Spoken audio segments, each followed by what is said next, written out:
Welcome back, everybody. Thank you for watching another video. Today we're going to be comparing the Smith & Wesson CSX versus the Kimber R7 Mako. Let's have a closer look.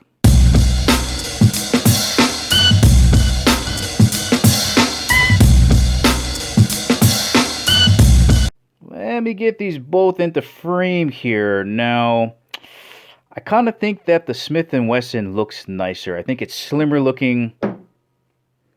I like the way this beaver tail looks. Skeletonized hammer. Man, that slide is absolutely gorgeous. Looks like an M&P Pro. Let me get the Kimber in here. Give it a solo too. But let me know what you guys think in the comment section below. Which one of these two you think is the better looking one. And I think the CSX definitely is better looking. Now, both of these cost right around $500. The question is, which one of these gives you more features for the money? Let's get it going. Let us begin at the top with an examination of the iron sights. Starting off with the Smith. Basic white 3-dot system, squared off U-notch, serrated rear to help out with the glare. Very basic. Basic. Not milled out for a red dot. As a result, these sights don't need to be very high.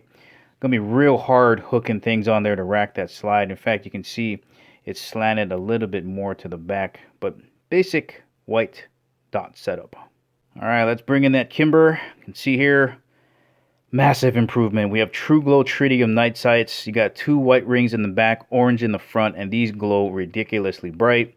U-notch in the rear, serrations again to cut down on glare. And some people prefer this U as compared to a scored off one. For some reason, it kind of makes it seem like you're putting the ball in the basket back there. I totally understand that. Also, because this is milled out for a micro red dot, the sights are a little bit higher, and as a result, that ledge is definitely more noticeable. So that's going to give you a little bit more lift so you can co-witness with whatever sight that you decide to put on there. So better iron sights for the Kimber.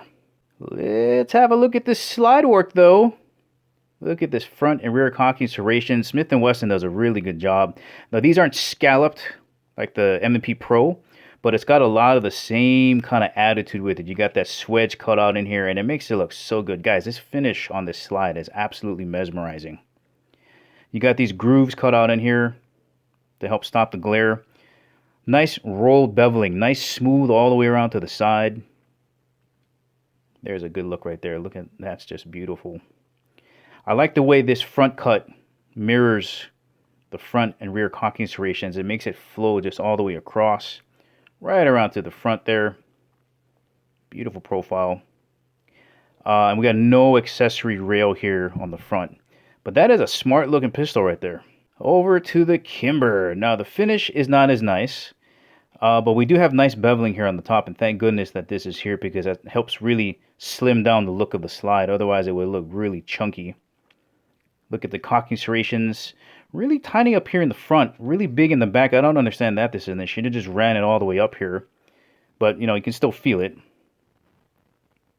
Nice bevel here. Up to the front.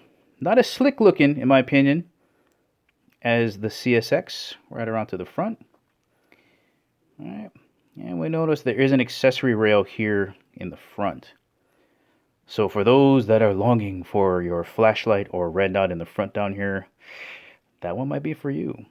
All right, let's have a look at the controls here on the CSX, and they're very, very similar to a 1911. We have a safety back here. Slide catch release here. Have a look there how slim that is, looking from the top. Really good. It doesn't stick out too far. It gives you just enough ledge to catch onto.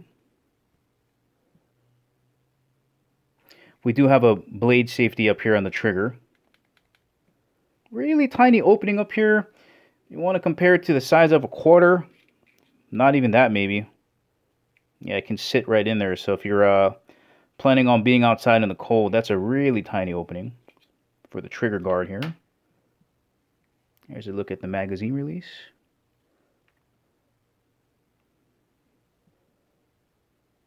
Swapping it over to the other side. Okay, we have ambidextrous slide catch release. Of course, the safeties on both sides as well. Magazine release, you can swap to the other side as well. Very 1911ish, 1911ish like. Look at the hammer in the back. Skeletonized. What I find a little bit weird though is that they decided to engineer this with a little slot cut for the hammer. That's a little strange. That's a little strange. But those are the controls for the CSX. Alright, let's have a look at the controls here on the Kimber. Very clean, very basic. In fact, look at what they did here. They brought up this ridge here on the frame, and they just sat the slide catch release right down in there. I mean, it is... Look at that. Well done. And you would think you would have trouble finding it because it just blends in with this ridge, but they give you enough steps there to feel it. And again, that's on both sides.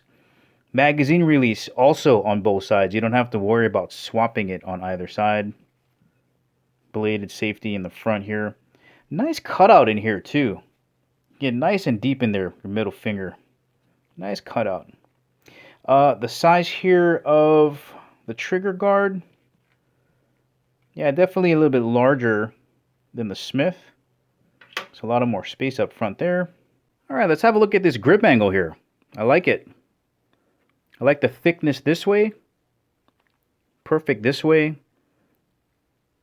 Of course, nice deep beaver tail so you can support it in the web of your hand when you're shooting. Great for snappier, shorter pistols. So nice grip angle. Now the CSX does have replaceable back straps. You pluck that off and you can make it a little bit thicker this way. And probably a little bit thicker this way. Here's a look at the texturing. You don't have a really big palm swell here. But that's really nice texturing all the way around to the other side. Texturing on the front strap.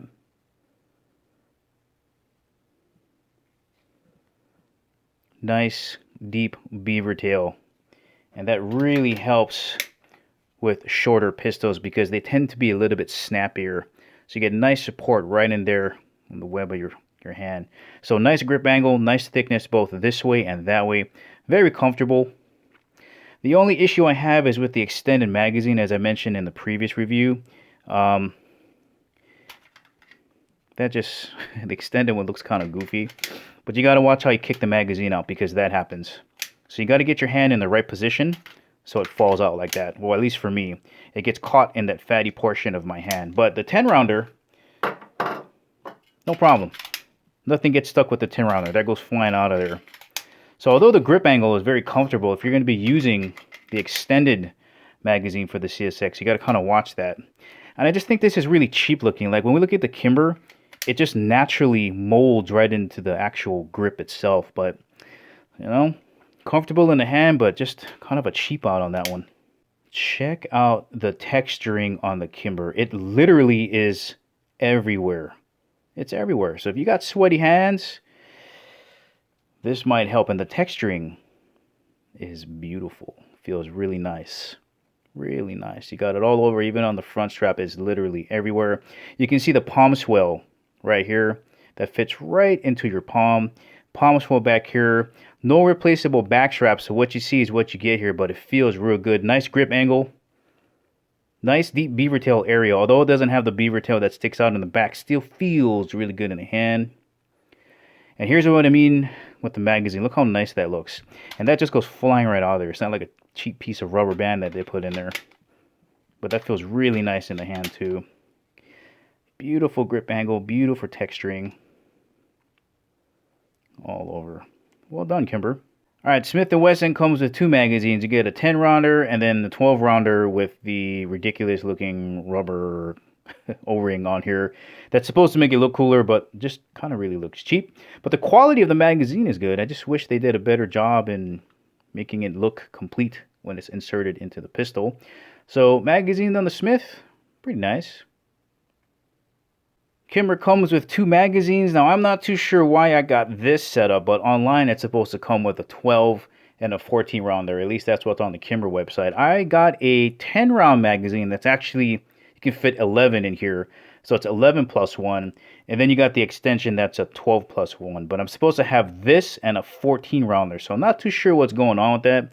But again, I like the way the Kimber magazines look when they're inserted into the pistol. And they look to be in good shape.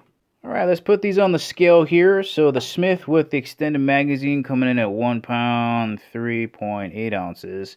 Kimber with its extended magazine coming in at 1 pound, 6.4 ounces.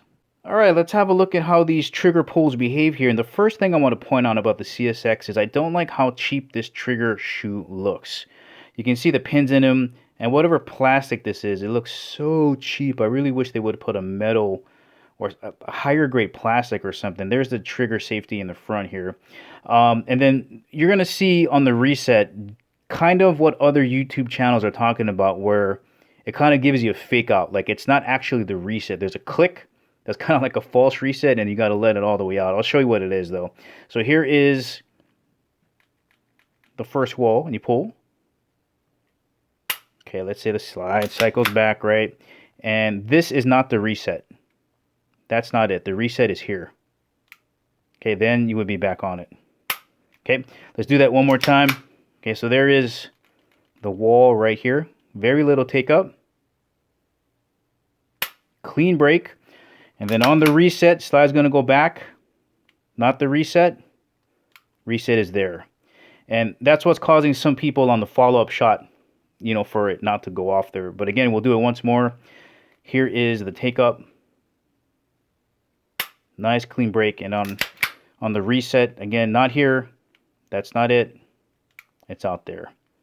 And that's a look at how that trigger behaves. Let's have a look at the Kimber. All right, let's have a look at the Kimber. See, I just like the way that looks. Just straight down, flat face. You got your safety in the front. Here is the take up. Right there. I'm going to go real slow. Not bad. Here's the reset. Right there and back on it. Nice, metallic, clean, crisp break. Right here is the first wall. It's going to creep a little bit. Okay, now I got it right here. Here's the reset. It's going to kick out.